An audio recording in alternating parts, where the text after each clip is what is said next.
ಭಾರತ್ ಮಾತಾ ಕಿ, ಬೋಲೋ ಭಾರತ್ ಮಾತಾ ಕಿ, ಕಾಂಗ್ರೆಸ್ ಪಕ್ಷಕ್ಕೆ, ಅಶೋಕ್ ಕುಮಾರ್ ರೈ ಅವರಿಗೆ.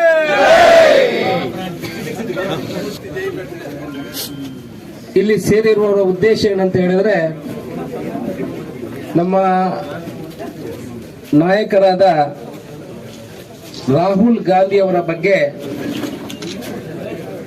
ನಮ್ಮ ಮಂಗಳೂರು ಉತ್ತರ ವಿಧಾನಸಭಾ ಕ್ಷೇತ್ರದ ಶಾಸಕರಾದ ಶ್ರೀಯುತ ಭರತ್ ಶೆಟ್ಟಿ ಅವರು ಒಂದು ಇಡೀ ದೇಶದ ಕಾರ್ಯಕರ್ತರಿಗೆ ನೋವಾಗುವ ರೀತಿಯಲ್ಲಿ ರಾಹುಲ್ ಗಾಂಧಿ ಅವರ ಬಗ್ಗೆ ಮಾತಾಡುವುದನ್ನು ಇಡೀ ಕಾಂಗ್ರೆಸ್ ಪಕ್ಷ, ಕಾಂಗ್ರೆಸ್ ಕಾರ್ಯಕರ್ತರು ಇವತ್ತು ಖಂಡಿಸ್ತಾರೆ. ಭರತ್ ಶೆಟ್ಟಿ ಅವರು, ಶ್ರೀಯುತ ಭರತ್ ಶೆಟ್ಟಿ ಅವರು, ನಾವು ಡಾಕ್ಟರ್ ಭರತ್ ಶೆಟ್ಟಿ ಅಂತ ಕರೀತೇವೆ. ಅವರು ಡಾಕ್ಟರ್ ಆಗಿದ್ದಾರೆ.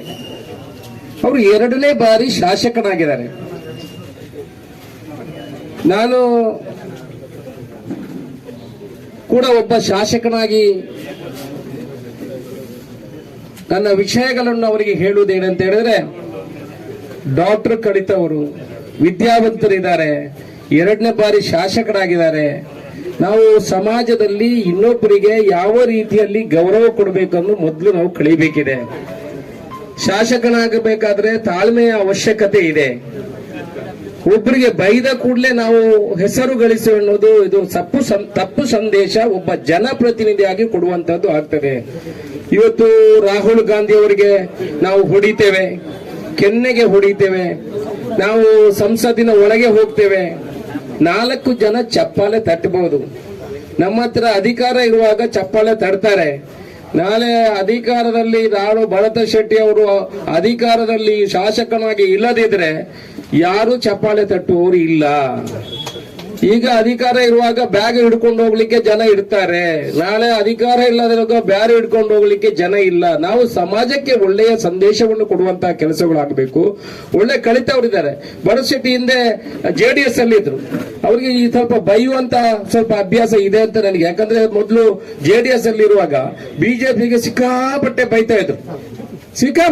ಈಗ ಬಿಜೆಪಿಯಲ್ಲಿ ಬಂದು ಇವತ್ತು ಸ್ವಲ್ಪ ಕಲ್ತಿದ್ದಾರೆ ಅಂತ ನಾನು ಯಾರಿಗೂ, ಒಬ್ಬ ಶಾಸಕರಿಗೆ ಯಾರಿಗೂ ಹೇಳುದು, ಈ ತರ ಸಂದೇಶಗಳನ್ನು ಕೊಡುವುದು, ಚಪ್ಪಾಳೆ ತಡ್ತಾರೆ ಅಂತ ಈ ತರ ಸಂದೇಶಗಳನ್ನು ಕೊಡುವುದು ತಪ್ಪು. ಇದೇ ರೀತಿ ನಾವು ನಮ್ಮ ಭಾರತದ ಪ್ರಧಾನಿಯಾಗಿರುವಂತಹ ಶ್ರೀಮಾನ್ ನರೇಂದ್ರ ಮೋದಿ ಅವರ ಬಗ್ಗೆ ಮಾತಾಡಿದ್ರೆ ಏನೇ ಅಂತಾರೆ. ಆದ್ರೆ ಕಾಂಗ್ರೆಸ್ ಪಕ್ಷದ ನಾಯಕರು ಯಾರು ಕೂಡ ಈ ರೀತಿ ಮಾತಾಡುವುದಿಲ್ಲ. ಇವತ್ತು ನಮ್ಮ ರಾಜ್ಯದ ಮುಖ್ಯಮಂತ್ರಿಗಳಾಗ್ಲಿ, ಉಪಮುಖ್ಯಮಂತ್ರಿಗಳಾಗ್ಲಿ, ಯಾರು ಮಂತ್ರಿಗಳಾಗ್ಲಿ, ಶಾಸಕರಾಗ್ಲಿ, ಅವರು ಹೇಳುವಾಗ, ವಿಚಾರ ಮಾಡುವಾಗ ಶ್ರೀಮಾನ್ ನರೇಂದ್ರ ಮೋದಿ ಅವರು ಅಂತ ಹೇಳ್ತಾರೆ. ಯಾಕಂದ್ರೆ ನಮಗೆಲ್ಲ ಗೌರವ ಇದೆ. ನಮ್ಮ ದೇಶದ ಪ್ರಧಾನಿ, ಪಕ್ಷ ಯಾರಿದ್ರು ದೇಶದ ಪ್ರಧಾನಿ ಆಗಿರ್ತಾರೆ. ಇದನ್ನು ಕಲಿಯುವಂತ ನಮ್ದು ಸಂಸ್ಕೃತಿ ಬೇಕು. ನಾವು ಭಾರತೀಯ ಜನತಾ ಪಕ್ಷದವರು ಸಂಸ್ಕೃತಿ, ಆಚಾರ, ವಿಚಾರದ ಬಗ್ಗೆ ಪಾಠ ಮಾಡ್ತಾರೆ. ಇದರ ಬಗ್ಗೆ ಕೂಡ ಭಾರತ ಜನತಾ ಪಕ್ಷದವರಿಗೆ, ಅವರ ಶಾಸಕರ ಬಗ್ಗೆ ಅವರಿಗೆ ಪಾಠ ಹೇಳಿಕೊಡುವಂತ ಅವಶ್ಯಕತೆ ಇದೆ. ನಾವೆಲ್ಲ ಕಾಂಗ್ರೆಸ್ ಪಕ್ಷದ ಕಾರ್ಯಕರ್ತರು ಅವರಿಗೆ ಪಾಠ ಕೊಡುವಂತಹ ಕೆಲಸವನ್ನು ಮಾಡ್ತೇನೆ. ದಯಮಾಡಿ ಜನರ ದಾರಿ ತಪ್ಪಿಸುವಂತಹ ಕೆಲಸವನ್ನು ಮಾಡಬೇಡಿ. ಇಂಥ ಉಚ್ಚಾರಗಳನ್ನು, ಇಂಥ ಪದಗಳನ್ನು ಬಳಸುವಂತ ಸಂವಿಧಾನಿಕವಾಗಿರುವಂತಹ ಪದಗಳನ್ನು ಬಳಸಿ, ಇಂಥ ಪದಗಳನ್ನು ನೀವು ಬಳಸಬಾರದು. ಮುಂದೆ ಕೂಡ ಸಮಾಜಕ್ಕೆ ಒಳ್ಳೆಯ ಒಂದು ವಿಚಾರಗಳನ್ನು ತಿಳಿಸುವಂತಹ ಕೆಲಸಗಳನ್ನು ನೀವು ಮಾಡಬೇಕು. ಭರತ್ ಶೆಟ್ಟಿ ಅವರು ಈ ತರ ಹೇಳಿರುವುದು ತಪ್ಪು. ನಾವು ಇದನ್ನೆಲ್ಲ ಖಂಡಿಸ್ತೇವೆ. ನಾನು ಹೆಚ್ಚು ಭರತ್ ಶೆಟ್ಟಿ ಅವರು ಇವತ್ತು ಬೇಡವಾದ ಪದಗಳಿಂದ ಮಾತಾಡಿದ್ದಾರೆ ಅಂತ ಹೇಳ್ಕೊಂಡ, ನಾವು ಕೂಡ ಕಾಂಗ್ರೆಸ್ ಪಕ್ಷದವರು ಅಂತಹ ಪದಗಳನ್ನು ನಾವು ಬಳಸುವುದಿಲ್ಲ. ನಾವು ನಿಮಗೆ ಪಾಠ ಹೇಳುವಂತಹ ಕೆಲಸವನ್ನು ಮಾಡ್ತೇವೆ. ನಾವೆಲ್ಲ ಸಮಾಜಕ್ಕೆ ಪಾಠ ಹೇಳುವವರು, ನಾವು ಸಮಾಜಕ್ಕೆ ಒಳ್ಳೆತನವನ್ನು ಹೇಳಿಕೊಡುವವರು. ನಾವು ನಮ್ಮನ್ನು ತಿದ್ದುವಂತಹ ಕೆಲಸಗಳನ್ನು ನಾವು ಮಾಡ್ಕೋಬೇಕು. ಆದ್ರೆ ಮಾತ್ರ ಸಮಾಜಕ್ಕೆ ಒಳ್ಳೆಯ ಸಂದೇಶಗಳನ್ನು ಕೊಡ್ಲಿಕ್ಕೆ ಸಾಧ್ಯ. ನೀವೆಲ್ಲ ಕೇಳಬಹುದು. ಹಾಗಾದ್ರೆ ಹೋರಾಟ ಬೇಡವಾ ಅಂತ? ಹೋರಾಟ ಮಾಡಬೇಕು.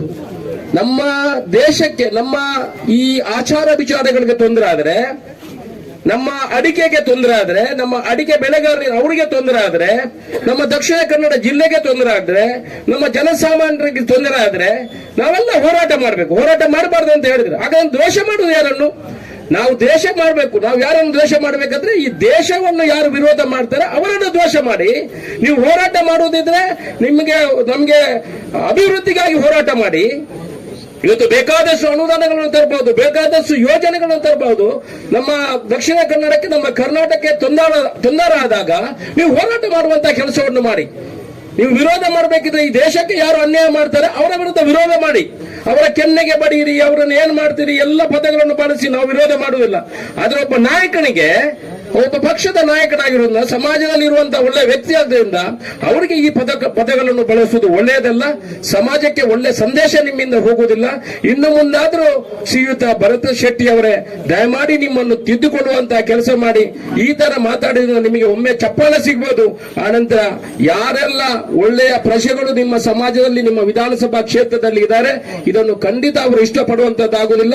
ನಾವೆಲ್ಲ ಒಳ್ಳೆಯ ಸ್ಥಾನದಲ್ಲಿ ಇರುವವರು ಒಳ್ಳೆಯ ಸಂದೇಶಗಳನ್ನು ಸಮಾಜಕ್ಕೆ ಕೊಡುವಂತದ್ದು ಆಗಬೇಕು. ಆ ಮೂಲಕ ಸಮಾಜವನ್ನು ಪರಿವರ್ತನೆಯನ್ನು ಬಳಸುವಂತಹ ಕೆಲಸ ಆಗಬೇಕು. ನಾವೆಲ್ಲ ಕಾಂಗ್ರೆಸ್ ಪಕ್ಷದ ಕಾರ್ಯಕರ್ತರು ಇಲ್ಲಿದ್ದೇವೆ. ನಿಮ್ಮನ್ನು ತತ್ತುವಂತಹ ಕೆಲಸವನ್ನು ನಾವು ಮಾಡ್ತೇವೆ. ನೀವು ಬದಲಾವಣೆ ಆಗುವುದು ಉತ್ತಮ. ನಿಮಗೂ ಒಳ್ಳೆಯದು, ಸಮಾಜಕ್ಕೂ ಒಳ್ಳೆಯದು, ನಿಮ್ಮ ಪಕ್ಷಕ್ಕೂ ಒಳ್ಳೆಯದು. ಅದು ಬದಲಾವಣೆ ಆಗದಿದ್ದಲ್ಲಿ ಇನ್ನು ಮುಂದಿನ ದಿವಸಗಳಲ್ಲಿ ನಿಮ್ಮ ತರನೇ ನಾವು ಮಾತಾಡುವಂತಹ ಪ್ರವೃತ್ತಿಗೆ ನಮ್ಮನ್ನು ನೀವು ಕಳಿಸಿಕೊಡ್ಬೇಡಿ. ನಿಮ್ಮನ್ನು ತಿದ್ದುವಂತಹ ಕೆಲಸವನ್ನು ಮಾಡಿ. ನೀವೊಬ್ಬರು ಶಾಸಕರಿದ್ದೀರಿ. ನಿಮ್ಮ ಒಳ್ಳೆಯದಕ್ಕೆ, ನಿಮ್ಮ ಪಕ್ಷದ ಒಳ್ಳೆಯದಕ್ಕೆ ನಾವು ಹೇಳ್ತೀವಿ. ಇನ್ನು ಮುಂದೆ ನೀವು ಇಂತಹ ಪದಗಳನ್ನು ಯಾರೇ ಆಗ್ಲಿ ಬಳಸುವಂತದ್ದು ಆಗ್ಬಾರ್ದು. ಬಳಸಿದ್ರೆ ಕಾಂಗ್ರೆಸ್ ಪಕ್ಷ ಕೂಡ ಸುಮ್ಮನೆ ಇರುವುದಿಲ್ಲ ಅನ್ನೋ ಮಾತನ್ನು ನಿಮ್ಮಲ್ಲಿ ಹೇಳಲಿಕ್ಕೆ ಇಚ್ಛೆ ಪಡ್ತಾ ಇದ್ದೇನೆ.